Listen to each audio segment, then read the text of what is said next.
Today's date is the 14th of October 2016. The time, according to my watch, is 10 past 11.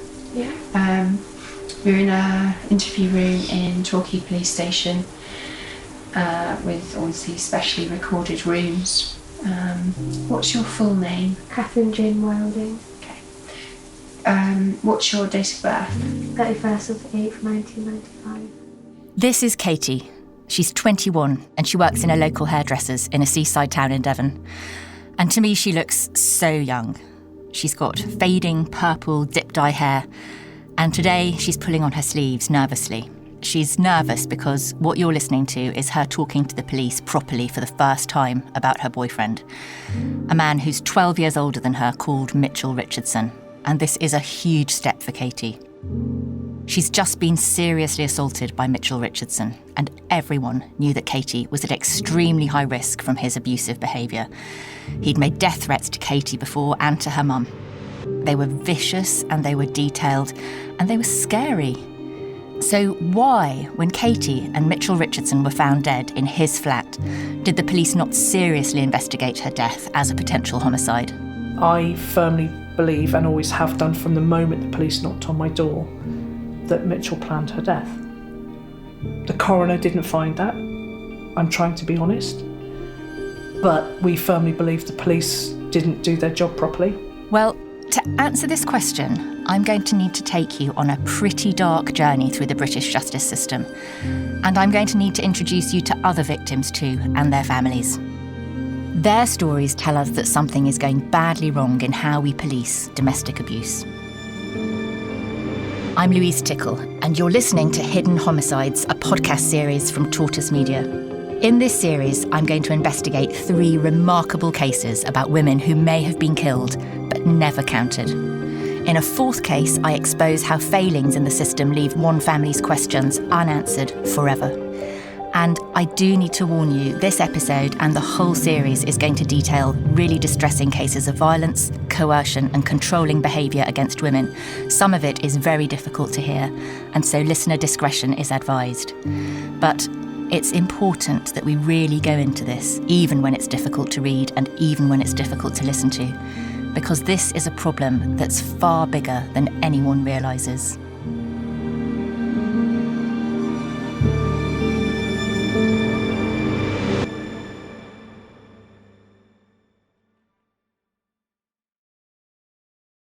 I've been reporting on domestic abuse for over a decade now. I've interviewed scores of victims, and in the very worst circumstances, they're bereaved families who are just broken.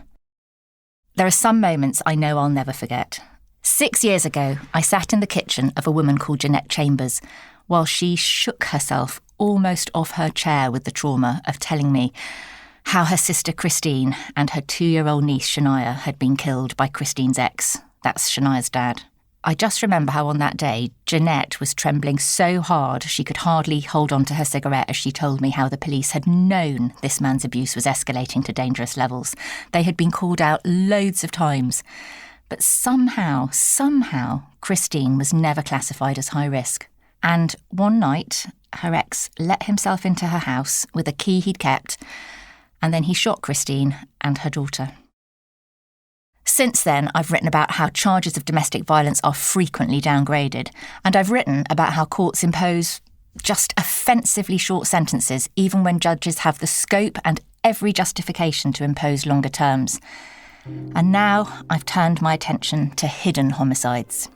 I first heard about it last February, and from that point on, the idea of women dying, unseen and uncounted, has haunted me. I knew I had to find out the true scale of what is a hidden problem, and I had to find a way to shout about it. Tracy Lovell, Libby Squire.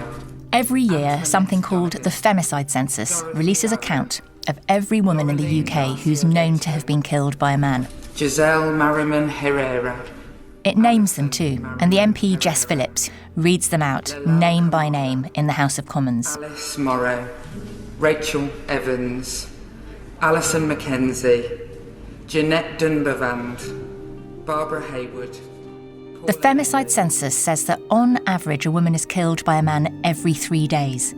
But the frightening thing is these are just the deaths we know about. And we know about them because they've been investigated by police and they've been classed as homicides, either murder or manslaughter. As one expert criminologist, Professor Jane Monckton-Smith, told me, when you count hidden homicides, the number could be much higher. Double the number of killings we know about, she suggests, is possible. In 2018, the femicide census counted 91 women had been killed by a current or former intimate partner.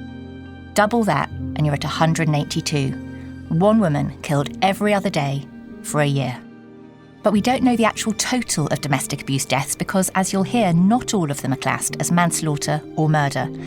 And that, to me, seemed just intolerable. How could we not know this? How is it not being counted by the police, by the Home Office, by anyone? And over months of investigating, a clearer picture has emerged of what's going wrong. And I've got closer to finding out the number that no one seems to know.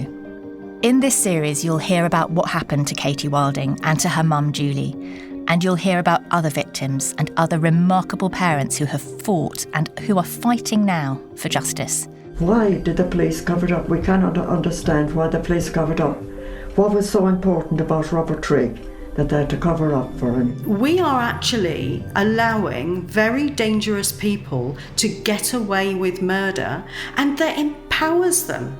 They think they're bulletproof, and they might go and do it again. I know it's important, but dear God, this is a life we're talking about, and they didn't request anything for Sarah. Nothing. Whatever happened that morning, I can't prove what happened that morning, and because of what happened to Emily's body, I'll never be able to prove what happened that morning. So join me. This is a national scandal hidden from view, and we're going to try to bring it into the open.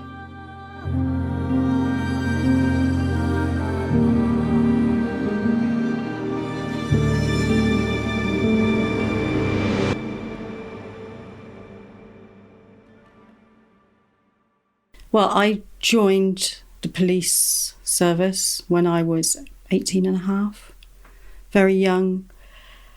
And it was a baptism of fire.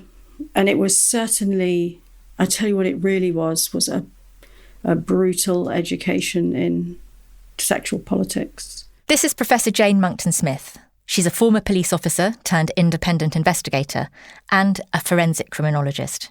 For years, Jane worked the beat as a patrol officer.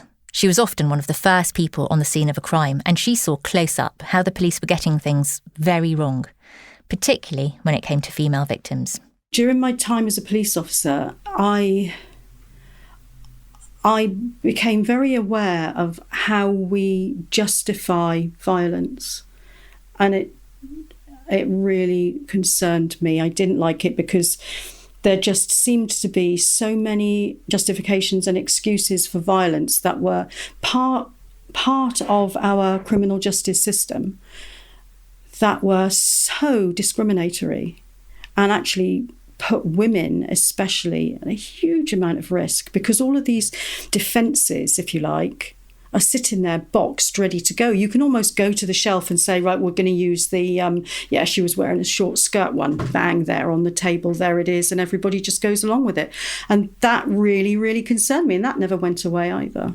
Jane realised that the police just weren't set up properly to prevent or prosecute domestic abuse. They didn't understand it very well, and they didn't understand the victims either. They were missing warning signs, red flags, and they had a very particular idea, the wrong idea really, of what a victim should be like.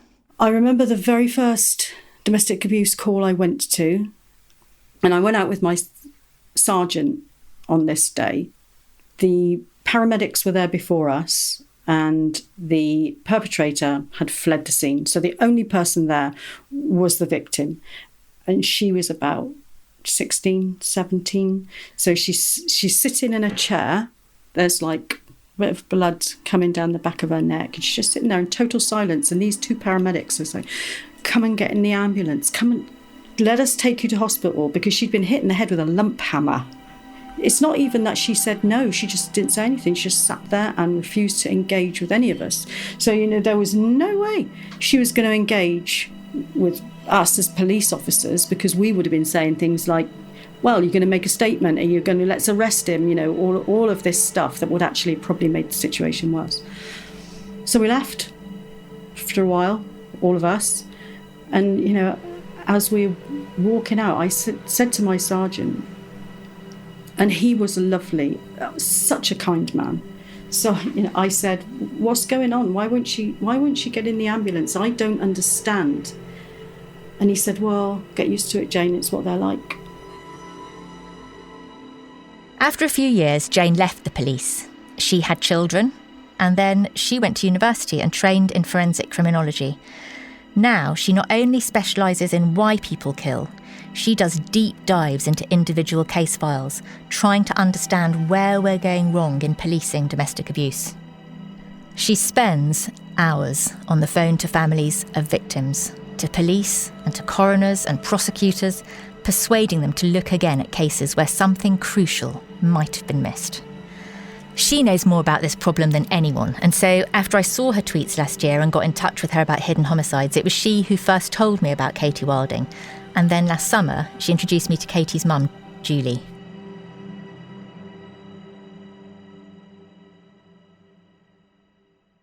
Julie is a formidable woman. She's strong, energetic, she's devastated, she's funny as hell, and my God, she's determined. Her story, Katie's story, is where my own sprawling journey into this world really began.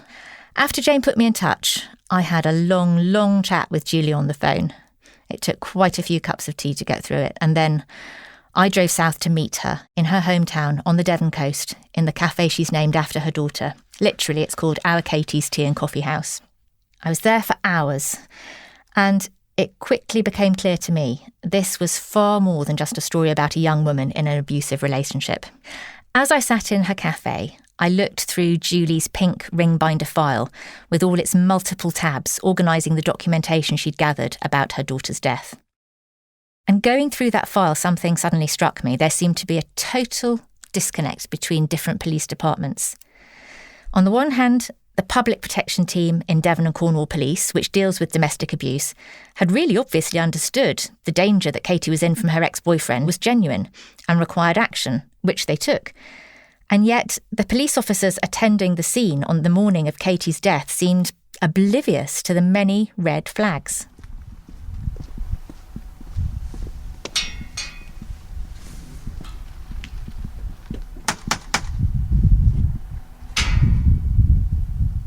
So I went back to see Julie again. I needed to know more from her about what exactly had happened to her daughter, what the police knew, and when. Hello. Of course we did. Come Julie, in. lovely to see you. And you. I've just sanitised my hands and we've got masks and everything. Oh my goodness, this is not what you expect. It's so gorgeously modern. Oh, thank you. Look at that. I should have expected. I arrive at her home, which is in a lovely terrace of pastel-painted houses. Julie takes us through to a room at the back. There are pictures of her daughters, all four of them adorning the walls. The room we're in used to be Katie's bedroom, she tells us. Now it's a living room with doors out into the garden. And so she starts to tell me about Katie. Actually, it pours out of her. I think this might be really difficult.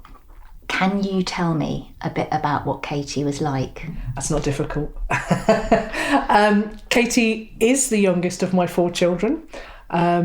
I say is because until we stop talking about her and until people stop remembering her with love, she still exists. She was the only blonde one with blue eyes. She was my absolute baby. The other girls will tell you she was spoilt. I slightly disagree. She, they'll tell you she was the favourite. Happy stories of Katie as a child. Silly, this is why the girls think she's spoilt. Silly things like whoever's birthday it was, Katie would have to blow the candles out as well, and we let her. Silly stories like that. She was bright, she was bubbly, she was very shy as a child. We found out that she needed special glasses that had coloured tints. She wasn't long or short-sighted, but she had those, and then she started to come out of her shell. Julie plays a home video for us. You took these all over. Right, so Cree's in her pyjamas. Here. Mr. Boys. Keep the rhythm, keep the rhythm! It's Katie, aged 10, and she's playing the drums at her end of primary school leaving concert. She's at the back, she's tucked away, but the camera finds her, settles on her, and you can see that she's really craning to find her mum in the crowd. Then suddenly, this little girl sees her mum and she breaks into a gigantic smile. It's just like the sun coming out. I know, I'm getting your face in it. No reflection. At the age of 13, she got her first job as a paper round. And again, the others will tell you that, yeah, okay, most of the time I drove her around the paper round because she would be running late. But that's what we mums do. But she stuck that out for 18 months. In actual fact, You can tell Julie means what she says. It isn't difficult for her to talk about Katie. Julie digs us out some more old home videos, and one stands out. It's a CD, actually, an 11th birthday present, which Julie gave to her daughter. One line she could not get right. So did you go to the studio for it then? Did you? Yeah. Did she like singing? Loved it. Oh. She bought her some time in a professional recording studio.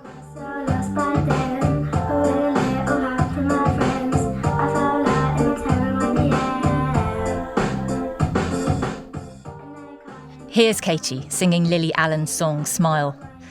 It's difficult to listen to now.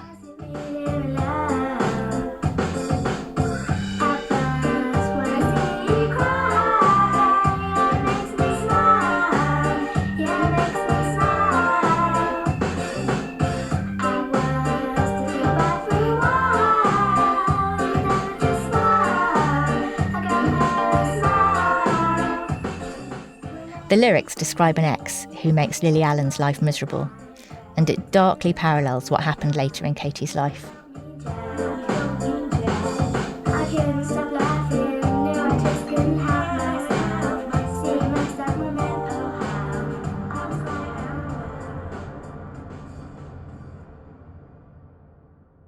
Katie, Julie tells me, met Mitchell Richardson just a few weeks after she got home from Australia. She'd started back working at the hairdresser's, and he came up to introduce himself. He'd been watching her all week, he said. Katie, she was just 19, was swept off her feet. But Julie wasn't that sure. Something just felt off to her. He tried too hard. He was desperately trying to sell himself to us. By the time we met him, we knew that he was 31 and that she was only 19. She told it, he'd already moved in. He moved in after 3 weeks, giving her some tale that he was being evicted. Could he just come and stay, until he was sorted? It wasn't a permanent thing, just to come and stay. We knew by the time we met him that he'd got a tag on his foot for violence. He told Katie that he'd had a phone call from his ex-girlfriend to come and help. Somebody was trying to break in. So the story he gave Katie was that he went round to the flat. There was a man there, and it was self-defence. He was trying to get the man out. There was a fight, a scuffle. But he said nobody had listened. He got arrested. The judge didn't listen, and they'd given him a tag. The reality to that was he'd gone round to try and win his girlfriend back, found a man there. There was a fight. He knocked the man out and continued to beat him after he was knocked out. So not quite the act of self-defence. And we knew this when we met him. Did I like him or dislike him? I don't know, because I didn't feel at that point we'd met the real person. He was just obviously playing a role. When did you first become aware that he was abusing her in some way? Okay, very early on, I'd say within the first 2 months. I had a phone call from my friend whose salon it was that Katie worked. She'd gone into work, and it was probably about mid-morning. And my friend Debbie said that she used to come in tears sometimes, or very quiet, and Katie was very bouncy. But this one day she'd gone to work, and he had come in, and there was a barber's side and a hairdressing side. Katie was doing a lady's hair, and he came in very angry. So he called Katie over, she went to see him, and he was towering over her, which he did. But he had his finger in her face, saying, he was shouting and very abusive at her. And it got to the point that 2 men on the barber's side got up to say, get out, leave her alone. He spat in her face, and Katie was crying, and he threw a set of keys at her, which caught her face, and left. And Katie was so embarrassed and absolutely devastated, but immediately started to say it was her fault because she'd got up, she'd had all of the milk, and there was no milk for his coffee, and apparently that's what had caused it. But she couldn't see that in no way was that any excuse for that kind of behaviour, and that set the alarm bells off. Julie and her husband, Katie's dad, though he's not her biological father, soon found out that Mitchell Richardson was an alcoholic. They also found out that he was dealing and taking lots of drugs. As time went on, Julie kind of half heard about more and more worrying incidents. Then Katie was signed off work with anxiety and depression. But the saving grace for Julie at that time was that she was still in contact with her daughter. She was still able to see her. I felt we had to be civil to the man because for some reason Katie was allowed to come to me. She lost her friends because she wasn't allowed to see them. She didn't go to work because she was signed off with anxiety and depression. So the only person she could escape to was me. So I felt that we had to be civil. It was the most difficult thing, knowing that he was hurting her. But I felt if we weren't civil or if we put him down too often, we'd lose her completely. Which now sounds very difficult because we have lost her completely. Anyone who's got experience of watching a domestically abusive relationship is going to recognise this kind of behaviour. Abuse doesn't have to be violent at all. Controlling and coercive behaviour is now a crime, and there were nearly 18,000 offences of coercive control recorded by police in 2019, and that was twice as many as the year before. So by now, alarm bells were ringing for Julie. But Katie was sticking with her boyfriend. And then for a while, things seemed steadier. Not great, but steadier. It was after they'd been together for around 18 months that things really began to deteriorate. Katie was turning up for help from her mum and dad more and more often. It started through the summer of 2016. Katie would often phone or text, usually phone late at night, and say he's escalating, he's drunk, he's taking drugs, I need to get away, I need to let him calm down. And she'd come and stay, generally in her pyjamas. And she had to FaceTime him all night, just to prove that she was here, she wasn't out with anybody, and he would let her come in her pyjamas so that he knew that she was assumed she was coming here. We started to keep a secret suitcase so that she would have clothes in there, underwear, makeup. His behaviour was increasingly controlling, and it was getting frightening. Again, it's really important to make clear so much of this behaviour is textbook abuse. I've come across these signs time and time again in my reporting. Intense jealousy, demanding money, vicious verbal abuse, getting threats, physical assaults. It's all a massive red flag for domestic homicide.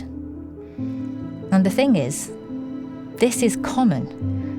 1.6 million women, aged 16 to 74, experienced domestic abuse in the year between 2018 and 2019. But that's only the cases that were registered as crimes. And we know that only 18% of women who experience domestic abuse ever report it to police. The problem is so much bigger than we know.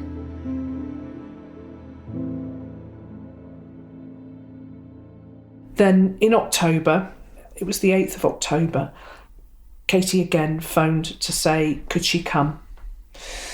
And it was probably about 10 o'clock at night, 11 o'clock at night, and I was in bed. Andy was downstairs, I was in bed. And I said, yeah, I'll go and open the front door for you. How long are you going to be? And she said, well, I'm on my way. So I got up, went to the front door, unlocked it, sat in here with Andy for a bit, and it got to midnight, so I phoned her and said, where are you? And she said, oh, it's settling down, he's okay, I probably won't come. And I'm like, please come. Just come. No, he's all right, he'll go to sleep in a minute, he'll be all right, he'll go to sleep. Earlier on in the evening, Katie had phoned me and said, I need to leave him. Can you help me? And so you knew that she was planning to leave him? Definitely, yes. That was her intent? That was her intent, because she had no control of money. She had no money. So she asked if I would be able to help her with a deposit, a rent, and just to get her in. So I was thrilled. Absolutely thrilled. Unfortunately, what's often seen as a moment of freedom is actually the most dangerous time in an abusive relationship. When a woman decides to leave a controlling man, it can be a serious escalation point, and that's something Jane Monckton-Smith, the forensic criminologist, is very clear on. If somebody's been in this controlling relationship, they are controlled, they can't escape, that could go on for 50 years. But this person decides, I've had enough, I'm leaving. That's the biggest trigger. That's the biggest trigger for homicide of all of them. But Julie, of course, didn't know this. Why would she? She was just thrilled and excited for Katie. Her daughter was finally free. And she said, would you come and view it with me? So, of course, whatever we can do, this is amazing. So it was later that same night on the Saturday, and it was very late at night. Katie phoned and said, can I come and stay? He's gone absolutely mad, Mum, I'm coming. So I'm back downstairs, I'm pacing, waiting for her to come. And it was about an hour later that we had a phone call from Katie to say that she was downstairs because the landlord lived on site. She was in the landlord's flat. There were 3 or 4 policemen upstairs trying to arrest Mitchell. And I could hear the noise. I could hear him. I could hear the police. I could hear it was very loud kicking off, and he was on the floor downstairs. Mitchell was upstairs. Casey was in tears. He's hit me. I spoke to the police, and they said they thought that Katie's nose and jaw were broken. They were trying to persuade her to go to the hospital, but all she wanted was to come here. So eventually they brought her here. It was about 3 a.m. This was an important moment. It's important because it was the first time the police were called, the first time that police knew Mitchell Richardson was a danger to Katie. He drank most of a bottle of Jack Daniels. He took, I think it was 20 Valium in front of her. And he started to beat her. The neighbours called the police underneath and said that, yes, they'd heard him hitting before, but this time they were frightened for her life. So the police were called anyway. They arrived. One of them grabbed Katie, literally, and took her downstairs to the landlord's flat. It took 3 of them with pepper spray. He didn't apparently react to the pepper spray because he was so high. But they arrested him. They took him to the police station, brought Katie here. So that's when we found out that Katie had a tracker on her phone. He'd bought her a phone and installed a tracker device. And she was adamant that it was to protect her. Even then, Katie refused to press charges against her ex-boyfriend. So he went free. But the threats, they just grew. I asked Julie to tell me exactly what Mitchell Richardson had said to her, how he'd threatened her. And just a warning, it's extremely graphic and involves threats of rape. The worst one was he asked Katie to ask me for £300. And he said to Katie, this is a week later, he said to Katie, what I'm going to do is I'm going to kill you. I'm going to go and find your mum. I'm going to rape her. And whilst I'm raping her, I'm going to tell her what I've done to you. And then I'm going to go away, and with that £300, I'm going to buy enough drugs to kill myself. And won't it be funny that it's your mum's money that killed us all? That was the worst one. Generally, it was just to come and attack me, hit me, beat me, because I think I was Kate. He knew that I was Katie's vulnerable point. Yeah. Well, let's go back to that week where she's in her flat. Yes. But it wasn't long before he managed to persuade her to see him again. Yeah, when Katie turned her phone off on the Monday, he started to phone me in the afternoon. And I wrote everything down because he was breaking his bail conditions. And in one way, I was quite pleased that he'd phoned me because I thought, this is it. He'll get taken back into custody. We'll have a chance to keep her safe. So I wrote everything down that he said. And it was about a 45-minute conversation. And he was determined that I should tell him where Katie was. Obviously, I'm not going to. He was determined that I was going to go and smash Katie's phone up. Wouldn't tell me why, except that if he didn't, something bad was on it. And if I didn't smash her phone up, then something bad would happen to Katie. When I asked, what did he mean? He said, well, the police will be involved. So that was on the Monday. I reported it on the Monday afternoon to the police, and all of the threats that he'd made to Katie. And the police told me that the team that were dealing with Katie weren't on for 2 days. They were on rest days, but that they put a note on the file so that when they came back in on Wednesday, something would happen. This was only a couple of days after that first call to the police. Whoever took Julie's call told her they would put a note on the file so it could be dealt with when the team came back on Wednesday. Wednesday? It was Monday. That was a mistake. A big one. Given what he'd just done to Katie, Mitchell Richardson's threats to kill should have been taken seriously straight away.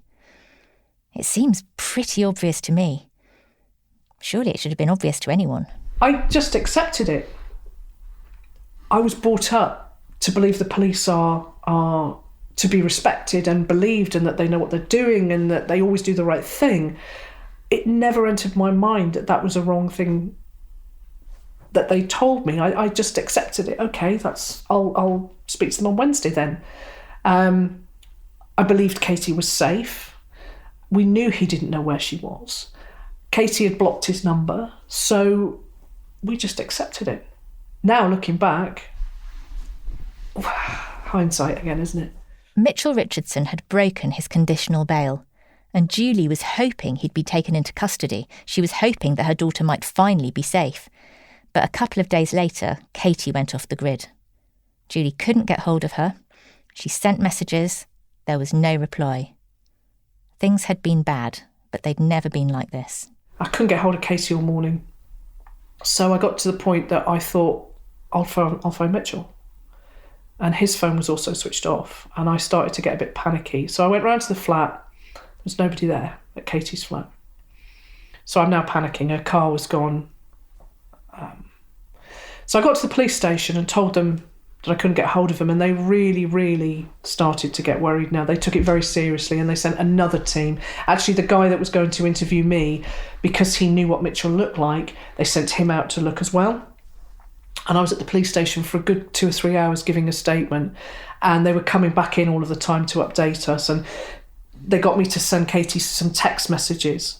And while I was there, a text message came back from Katie. It was like, oh, it's Katie. But it wasn't Katie. You could tell it wasn't her style of writing. There were no kisses. I've been leaving frantic messages all morning, and all it said was, I'm okay, what's the problem? So the police actually said, that's Mitchell. We believe that to be Mitchell. So we kept trying, and the phone was switched off after that. They were missing for 2 days. Couldn't find them for 2 days. We were all looking. The police were out looking. They had the car registration, is it AMPR? That was all out. Everyone was checking CCTV. They were out. So they were taking it very seriously. Very seriously. They knew she was at risk. Yes. Well, at this time, she was also involved with the MARAC, which is the multi-agencies, and they had stated that she was at high risk. Just to be clear, what Julie's describing is a MARAC, a multi-agency risk assessment conference. Only the highest risk domestic abuse victims get referred to these. So, Friday morning, it was early for Katie. It's about 7:30 in the morning. We were just getting ready for work or to go out. And my phone rings, and it's Katie's phone again, and it just said, can you please pay £200 into my bank account? I'll pay you back later when I get paid. No kisses, no nothing. And again, it's like, that's not Katie. And if it is Katie, something's wrong, obviously, but she's trying to tell me something. So Andy, Katie's dad, decided he'd go and search for her himself. So Andy drove to Mitchell's flat in Paynton, where they both lived, no cars. He drove to Katie's flat in Torquay, and Mitchell's car was parked outside. So he did absolutely the right thing, and he phoned me to phone the police. He said, I'm going to go, because if I stay here, I'm going to go up into the flat and it will end nastily. He said, so I'm going to go. Tell me when the police are on the way. So he waited for the police to arrive, but he left. And I'm so proud of him for that. Sounds a bit weird, but I'm so proud. The police, as I say, it's an intercom. So they managed to try and get somebody to let them in. And they raced up the 3 flights of stairs, and Katie said to me after, when she heard those footsteps coming up the stairs, she realised it was the police because there was a lot of them coming. And she realised that there was a chance she'd live to see me again. She knew how bad it was. He'd basically had her for 36 hours. He'd sent her a message in the middle of the night to say he was cold, he was tired, he couldn't go home because the police were looking for him, he knew that. If he promised to behave, he loved her, he'd do anything for her. Could she let him in for a cup of tea? And they'd talk. But he promised to behave and be good.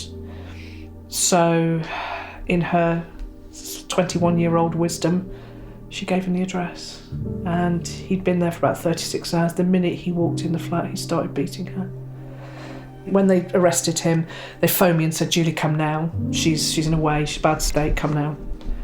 And that policeman that was with her when I got there said, "I genuinely believe if we hadn't got here when we did, she'd be dead." Mitchell Richardson was arrested and taken into police custody. And this time, Katie did agree to give a statement.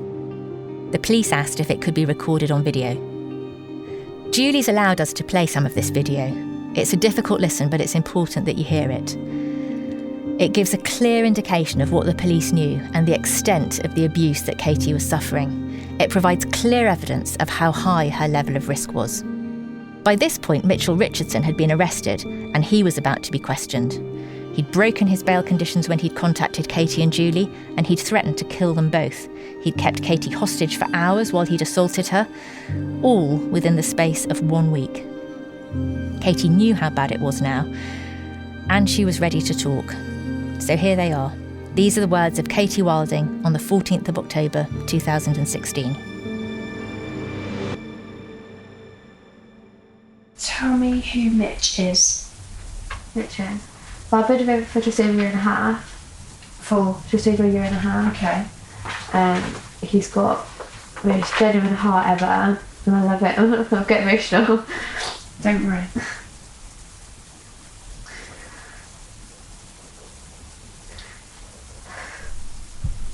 Just take your time, don't worry. And then last night, he went on a night out. He called me, saying that he had nowhere to stay, because obviously the police were looking for him. He said that he was cold in his car, so like obviously he didn't know where I lived, because obviously I moved out at this point. Okay. He said that he was really cold, and I felt sorry for him, so I said to come back to mine. In the end, admit that we both had a bit of cocaine. I admit that completely. Yeah. Anyway, so he came back to mine. I was ready for bed because obviously I've got work. I meant to have work today. He came back, went straight on my phone, straight away. He accused me of loads of things, and one of them being sleeping with one of his best friends, Kieran, because he messaged me or something saying, "Are you with him?" So it escalated from that. Yeah, basically just, we would give him a phone back, basically. Okay. Which is what he always does. He always takes the phone off me when he's high.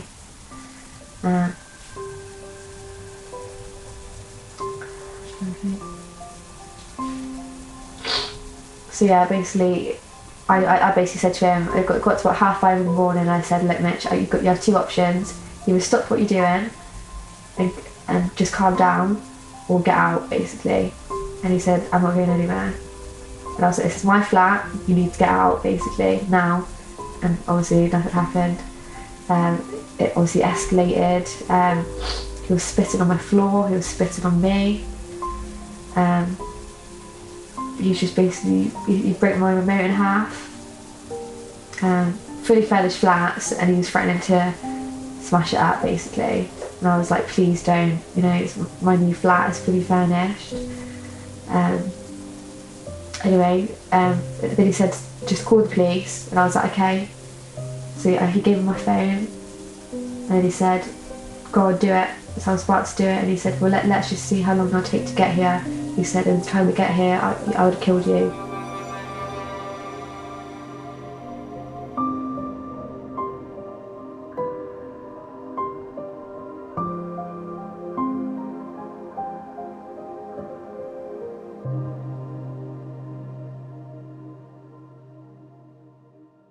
tell me what, he said that he was threatening to smash the place up and everything. Was that to do the money? Yeah. He said he wanted to kill someone.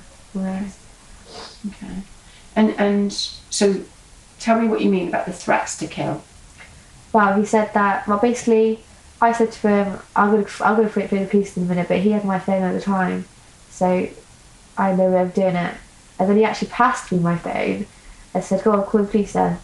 And I was like, okay. So I was about to do it, and he was like, well, let's see how fast he can get here, because the time we get here, I'll kill you. And he said, and whoever comes through the door, I'll do the same for them with a knife. What did you think he was going to do? I thought he was going to do it. Right. Yeah. I really did. Like that angry look he has in his face, I know that he could do it. Mm-hmm. Possibly. Okay. So you went to phone the police and then you didn't? Yeah. And then you texted your mum? To try to get the money. Yeah. When did the incidents of you being strangled, when did they happen? So he strangled me in Egypt as well the same night. Right. Because I actually remember perfectly. Because I ran to reception and asked if I could go to another room. Everyone in Egypt was in the hotel with a black eye, and it was horrible to have to walk around on me, and having to lie about why I've had it. Mm-hmm. Luckily, the day we came back, it covered up. It like I could cover it with makeup, because I couldn't even cover it with makeup. It was so bad. But he did punch me. He just hit me so hard in the same place. How many times did he hit you? I don't know. I just remember he'd hit me, and then he'd step back, and then he'd hit me again to teach me a lesson. That's what he always says, to teach me a lesson.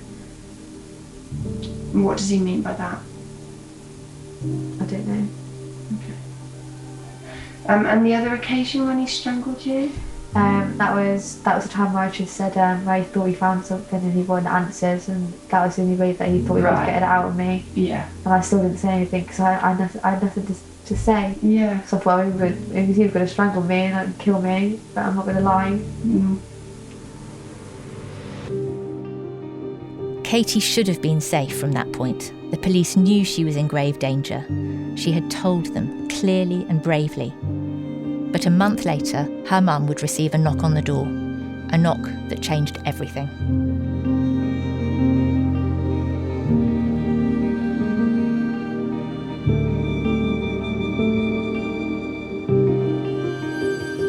If you'd like to read more about Katie Wilding's case and about our investigation into hidden homicides, you can go to tortoisemedia.com/hidden homicides to find out more.